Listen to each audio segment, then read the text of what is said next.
We're kicking off with Raw as CM Punk, fresh off of screwing Drew McIntyre once again, cut a promo, but this time Punk had someone other than the Scottish Warrior in his mind. Punk arrived in Ottawa with a smile and spoke highly of Canada before praising John Cena's retirement announcement that took place at Money in the Bank 2024. Punk mentioned his desire to wrestle Cena one more time before Cena retires, before turning his attention to McIntyre and showing a clip of Drew's post-Money in the Bank outburst.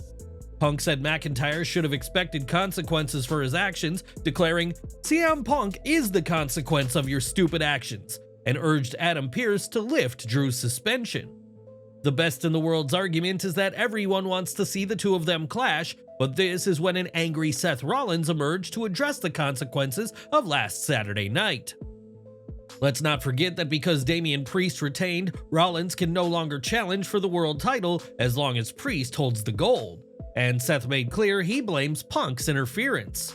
CM Punk apologized to Rollins for interfering with his World Heavyweight Championship plans at Money in the Bank, but quickly added, "Since it's you, I can't be that sorry." Rollins accused Punk of gaslighting and reignited their feud, which was supposed to lead to a match at WrestleMania 40, and reminded Punk that the world doesn't revolve around him.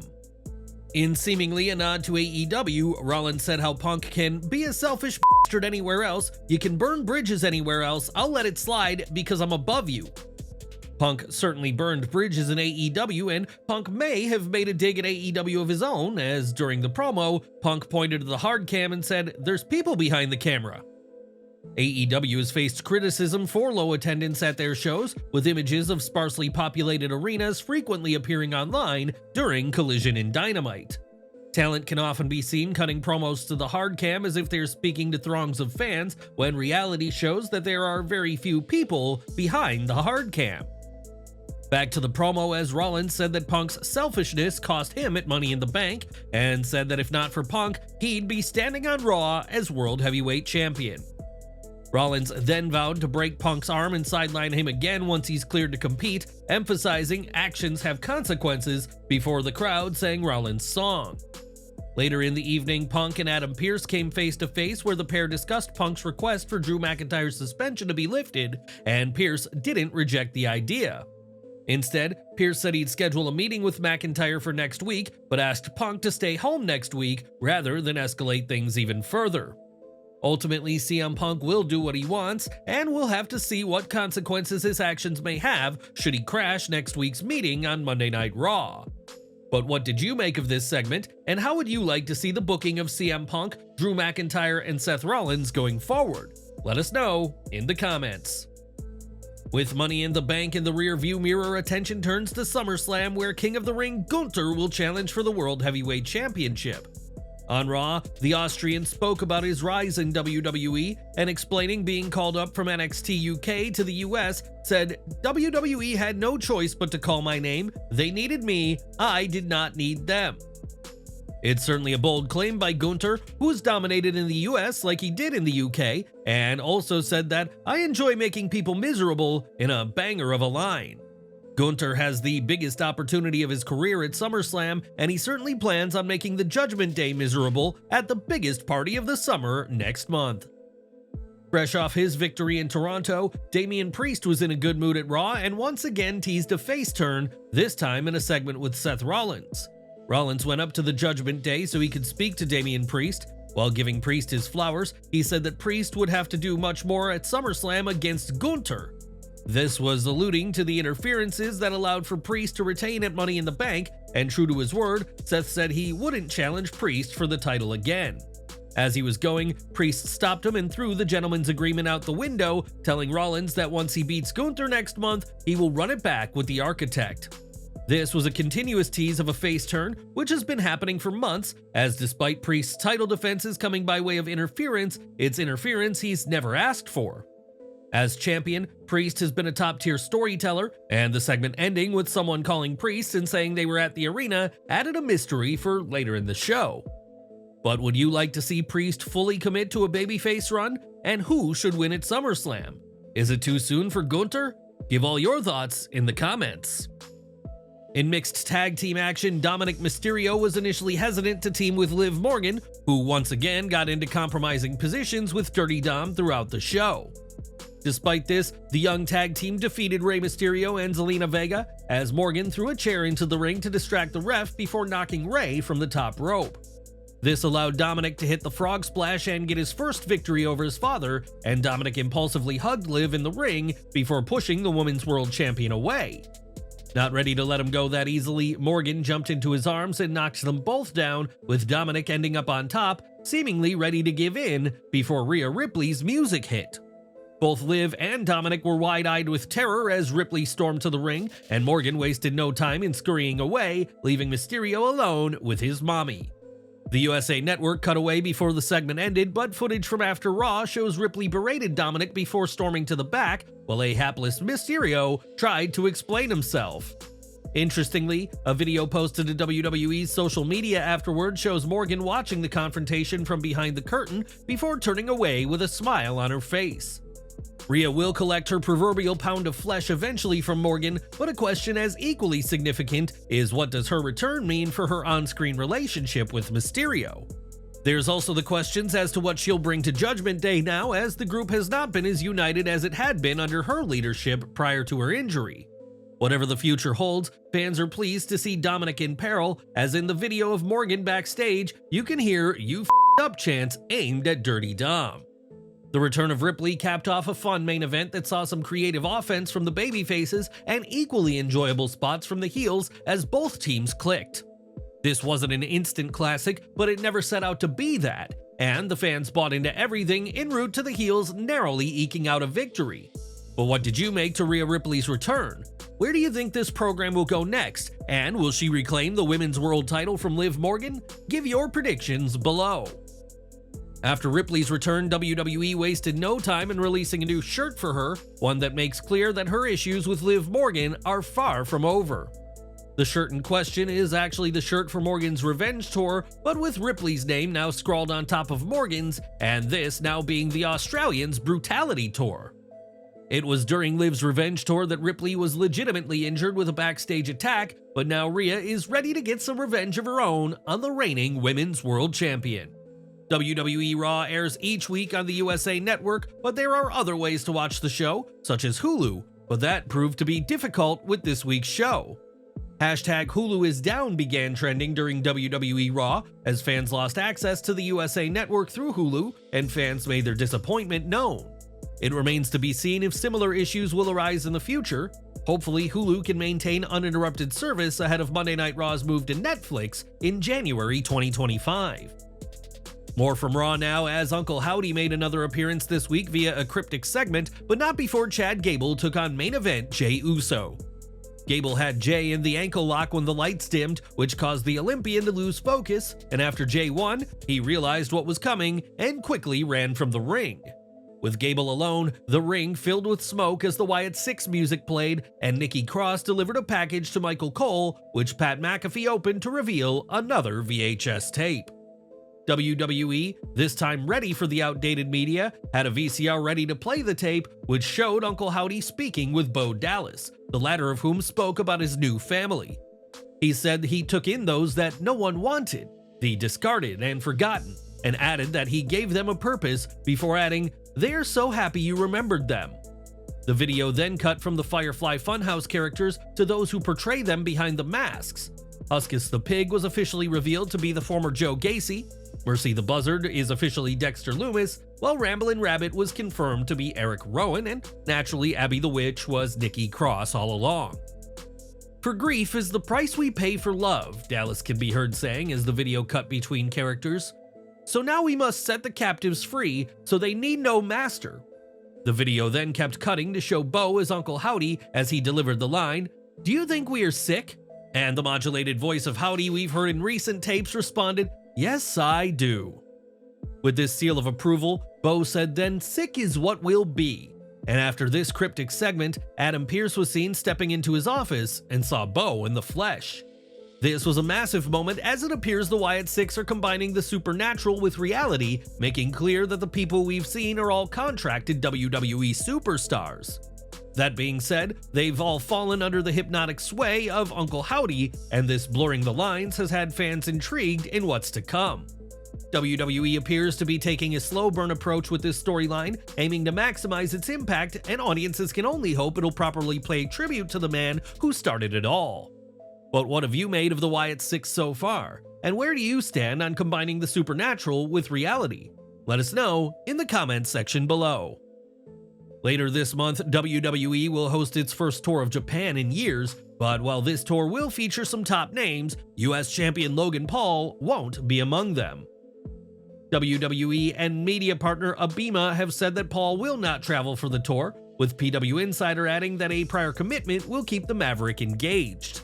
With that said, some fans are speculating that Paul is not going to the tour due to the December 2017 incident that sparked backlash after Paul filmed a dead body in the Aokigahara forest. Shinsuke Nakamura has recently been announced for the tour in his home country, but those in Japan preparing to see Logan Paul should brace to be disappointed. WWE introduced a new dominant faction in its women's division this week on Monday Night Raw, adding to the already competitive landscape of the show.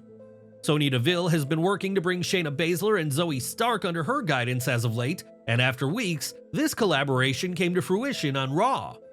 In a 6-woman tag team match, Damage Control defeated Lyra Valkyria, Kaden Carter, and Katana Chance, but their victory was short-lived. As Io Sky, Dakota Kai, and Kairi Sane celebrated, Baszler, Stark, and Deville ambushed them, and after an ad break, the new faction confirmed their alliance. WWE Women's Tag Team Champions Isla Dawn and Alba Fire then appeared with their titles, exchanging words with the new faction before exiting to tease a championship feud.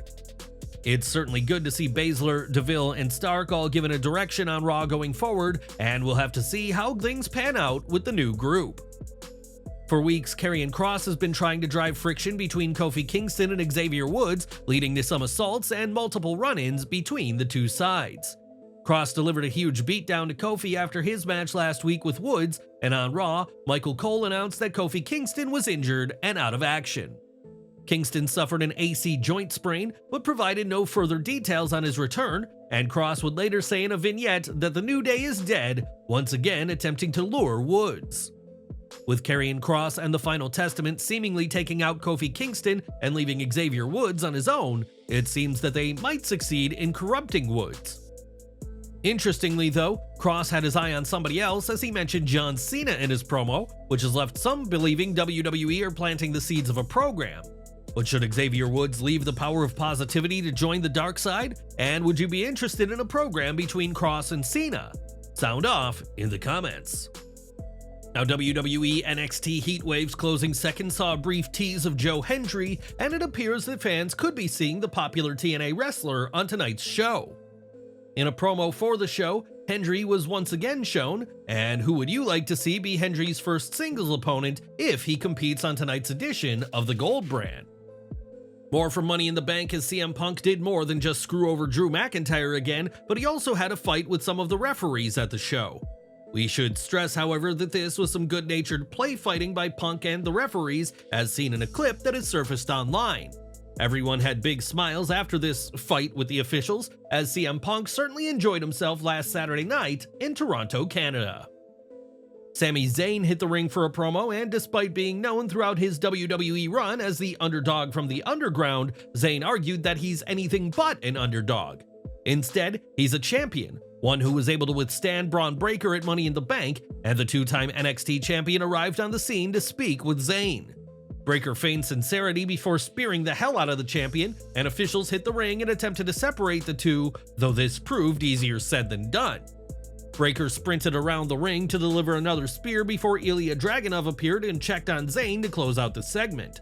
The chance of Breakker learning some humility from his loss in Toronto appears to be near zero, and he instead appears poised to make Zayn regret retaining the title in the first place. It was a brutal assault from the second-generation superstar, who looks like he's targeting the Intercontinental Championship gold once again at SummerSlam 2024. The only question that remains is whether Sami will have it in him to retain his title again, as many believe that a rematch in Cleveland will see the gold change hands. Until then, Breakker will continue to forge a path of destruction on Raw, and the addition of Ilya Dragunov in this angle gives the storyline a new level of depth. Speaking of the Mad Dragon, he and Breakker wrote the latest chapter in their storied rivalry on Raw as they met in a one-on-one showdown. During the match, Pat McAfee described Bron as a brick house, to which Michael Cole tried to suggest that there's other ways to describe him. In response, McAfee said it's 9:52 p.m. Eastern and there's no other way to describe it, as Pat was having fun in his first night back on Raw after a couple of weeks away.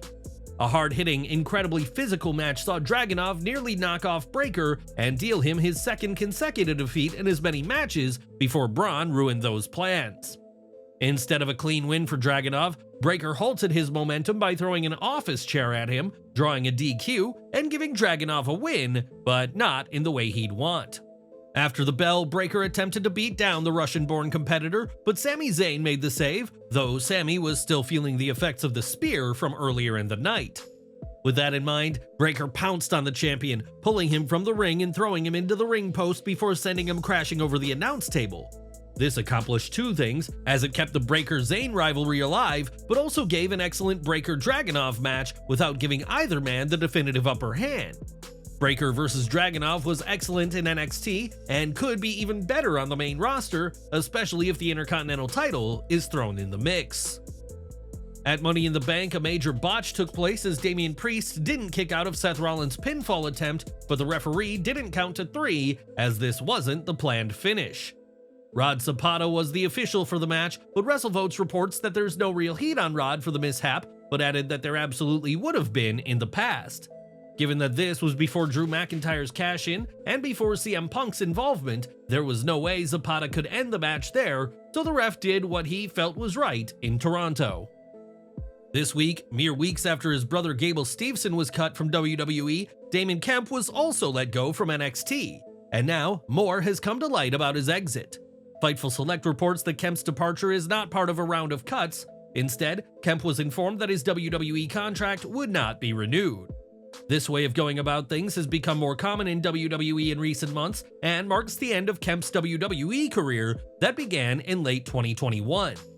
The 25-year-old Kemp wrestled his final match on NXT on June 25th, where he faced Tyvon Heights, and he'll now have to forge his new chapter outside WWE. One name fans will get to see regularly in NXT is Ethan Page, who captured the NXT Championship at Heatwave just 40 days after debuting for the Gold brand. Page's victory is in stark contrast to his AEW run, where it often felt like he was overlooked, and on the Talkin' Shop podcast, Page addressed leaving the company behind. He said, "It was definitely time to leave. I could sit in catering for the next 3 years and my career would end, or I'd try and do something before my career ends." Believing he'd never receive a big opportunity in AEW, Page left and joined NXT, and betting on himself has certainly paid off for the brand new NXT champion. Backstage at Raw, Jackie Redmond interviewed Sheamus after the Celtic Warrior celebrated 15 years with WWE before the pair were interrupted by Bronson Reed. After ducking a challenge for the match, Reed told the former world champion to watch what he does to Pete Dunne, and the heavyweight earned a quality victory over the bruiserweight. Reed overcame the focused attack of Pete Dunne on his left arm to down the former United Kingdom champion and pin him after a tsunami in a fun match that put over Dunne's resiliency. After the match, Sheamus hit the ring, looking to confront Reed, and after clearing the ring of the Australian, Sheamus attempted to celebrate in the ring with Pete Dunne. The former Butch, however, wanted nothing to do with his previous on-screen mentor, and this is something that fans should keep an eye on in the coming weeks. As for Reed, it was nice to see him win a match after spending months building momentum only to lose, and hopefully this is a change of pace for the big man. With that said, it's difficult to imagine him getting the best of Sheamus in a drawn-out rivalry, especially given the Celtic Warriors' lengthy tenure in the company. The Judgment Day continued its winning ways as World Tag Team Champions Finn Balor and JD McDonough, along with Carlito, defeated Braun Strowman and The Awesome Truth. This was a fun 6-man tag, the likes of which WWE excels in, that saw the heels outsmart the babyfaces en route to Balor delivering the coup de grace to Truth to get the win. Creatively, there was little to nothing about this that had any major impact on ongoing storylines, and it was simply a good match that saw the right team go over. Truth and Miz paid homage to John Cena on the heels of his retirement announcement, delivering stereo attitude adjustments to Balor and McDonough at the opening bell. The Judgment Day continues to roll, enjoying the best and most fruitful run of its existence, and most importantly, the group continues to be over with audiences. And we're ending with Sika, the Wild Samoan and father of Roman Reigns, who recently passed away, and the memorial service was held this past weekend. Unfortunately, numerous videos from the funeral have been shared online, and on Instagram, the Anoa'i family emphasized a need for respect and privacy during this time. The family, including Jerus Tusipa Anoa'i, urged fans to refrain from sharing footage from the funeral, stating that such sensitive moments should remain private out of respect to the family. Jerus specifically addressed the leaked videos of the funeral itself, particularly Sika's casket being carried, and not the wake, which they seemingly seemed fine with sharing. Similarly, sharing photos or footage of Roman Reigns and Jimmy Uso is acceptable, but not if it shares the funeral, such as the photos and video of Reigns in front of the casket. Sika may have been a wrestler known in the public eye, but he was also a family man, and we hope fans show respect to the grieving family and give them some privacy.